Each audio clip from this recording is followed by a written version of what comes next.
ये वीडियो ऐसे पुलिस प्रशासन पर आधारित है जो जातिवाद की बीमारी से ग्रसित है, विपक्षी दलों की विरोधी नीति रखते हैं, मुसलमान विरोधी सोच को दर्शाती है। एक ऐसे पुलिस प्रशासन पर आधारित है। मैं आपको बताना चाहूँगा कि बतौर सांसद इमरान प्रतापगढ़ी कांग्रेस से सांसद है।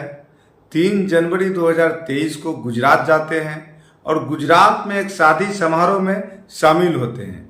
शादी समारोह में लोगों का डिमांड है कि एक कविता कहिए। जब कविता कहने पर और कविता का बोल इस अंदाज पर है कि ऐ खून के प्यासे एक बात सुनो, इसी बोल को उत्तेजक बोल कह करके, भड़काऊ बोल कह करके वहाँ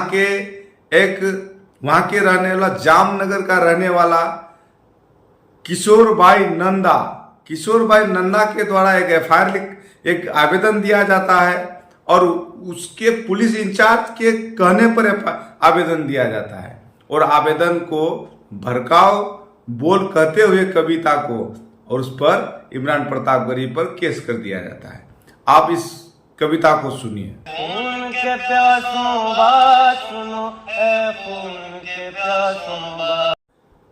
अब कविता को सुनकर के आपको क्या लगा और कितना भड़काऊ है और कितना भड़काऊ नहीं है, आप इन वीडियो को भी देखिए।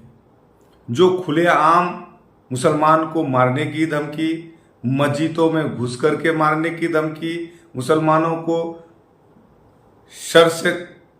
तन से सर जुदा करने की धमकी, इन सारी धमकियों का वीडियो देख लीजिए। एक व्यक्ति यह कहते हुए मिल रहा है कि एक और गोदरा होना चाहिए, एक और गोदरा होना चाहिए। इन वीडियो को आप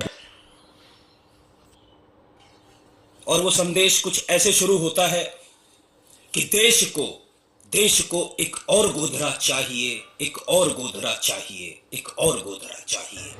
हमारे रामगिरी महाराज के खिलाफ अगर कुछ भी मस्ती तुम लोगों ने किसने भी की तो तुम्हारे मस्जिदों के अंदर आके चुन के मारेंगे, इतना ध्यान में रखो। आप इन वीडियो को भी सुन लीजिए। लेकिन इस वीडियो में साफ साफ कहते हुए दिख रहा है, लेकिन इस पर कोई एफआईआर नहीं होता है। सिर्फ इसलिए इमरान प्रतापगढ़ी पर एफआईआर किया जाता है क्योंकि वो विपक्ष में है और एक मुसलमान है, इसलिए उन पर एफआईआर किया जाता है। नहीं तो अगर हिंदू होते तो उस पर एफआईआर नहीं, उसको गुलदस्ता से सम्मानित किया जाता। आज मुसलमान होना ही हिंदुस्तान में एक गुनाह है। आप सबसे पहली सुप्रीम कोर्ट में इमरान प्रतापगढ़ी हाईकोर्ट जाते, गुजरात हाईकोर्ट गए, आवेदन एफआईआर को रद्द करने के लिए वहाँ एक याचिका दायर करते हैं और हाईकोर्ट ने उसकी याचिका को खारिज कर देते हैं।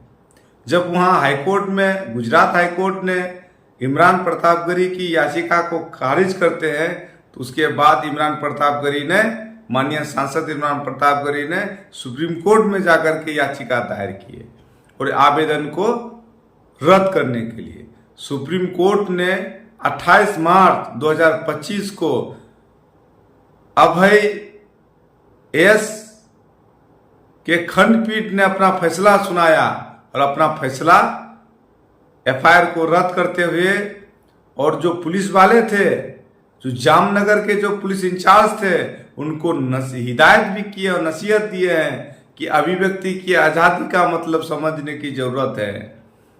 मौलिक अधिकार की रक्षा ये अदालतों की जिम्मेवारी है और दायित्व बहुत बनता है। लेकिन आज मुसलमान के विरोध, एक तरफ नरेंद्र मोदी जो माननीय प्रधानमंत्री है उनके द्वारा सबका साथ सबका विकास का नारे दिया जाते हैं, एक तरफ नीतीश हो, चंद्रबाबू नायडू है, सबके द्वारा मुसलमान की रक्षा सुरक्षा की जिम्मेदारी मंचों से कहते हैं। लेकिन आज मुसलमानों के विरोध तरह तरह की साजिशें किया जा रहा है, तरह तरह की को मिटाने की कोशिशें की जा रही है और कोशिश करने वाले सोशल मीडिया में आकर के धमकी देते हैं। ऐसे लोगों के विरोध कोई कार्रवाई नहीं होती है। और क्या एक कभी कहने पर, कविता करने पर उसके ऊपर एफआईआर हो जाता है, क्योंकि गुनाह सिर्फ उसका मुसलमान होना है। सुप्रीम कोर्ट ने यह भी कहा,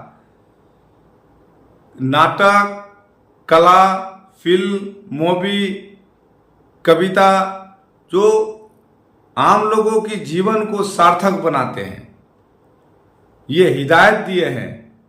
अब कितना शर्म की बात है। और ये सुप्रीम कोर्ट की फैसला जो ऐसे मानसिकता वाले, जो जातिवाद की मानसिकता रखते हैं, जो किसी सोच से ग्रसित होकर के, किसी सोच से प्रभावित होकर के काम करते हैं, जो अंधभक्त है, अंधभक्तों के लिए सबसे बड़ा संदेश है। उन लोगों के गाल पर सबसे बड़ा करड़ा चाटा है। धन्यवाद।